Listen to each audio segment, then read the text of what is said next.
অনেকে বলছেন যে মহল্লাতে আইটেম সং এ আপনাকে দেখা যাবে, এটা কতটুকু সত্য?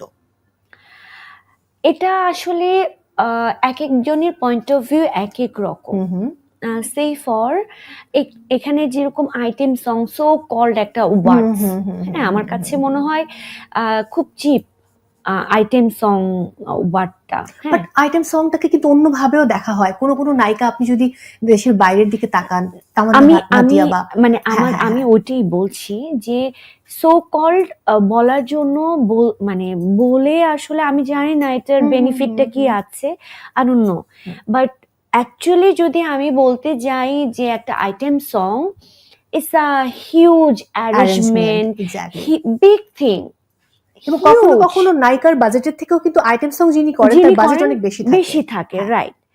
এবং সবকিছু মিলিয়ে হচ্ছে ইটস আ বিগ ক্যানভাস, হ্যাঁ আইটেম সং এর যে ক্যানভাসটা আমার কাছে মনে হয়।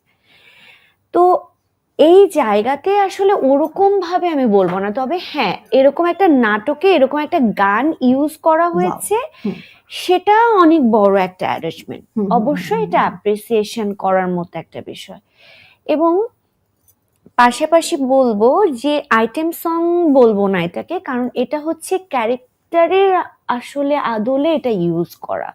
কিরকম ভাবে সেটা হচ্ছে যে মধু যে ক্যারেক্টারটা, ও তো ঢাকাই সিনেমার নায়িকা, এবং সে কারণেই আসলে বিভিন্ন জায়গায় আমরা পার্সোনাল লাইফে তো অনেক স্টেজ শো করতে যাই, বিভিন্ন প্রোগ্রাম অ্যাটেন্ড করি, উদ্বোধনে যাই, সো ওরকমই একটা পোর্শন হচ্ছে চরিত্রের প্রয়োজনে। হ্যাঁ চরিত্রের প্রয়োজনে এখানে হচ্ছে আমি ঘুরি উৎসবে ঢাকার পুরান ঢাকার এটা গল্পটা যেহেতু অনেকটাই হচ্ছে পুরান ঢাকার মহল্লা বেশ, এবং ওই জায়গাটাতে হচ্ছে ঘুরি উৎসব খুব আদি যুগ থেকে প্রচলিত হয়ে আসছে, এবং তারা অনেক বড় পরিসরে আসলে উদযাপন করে।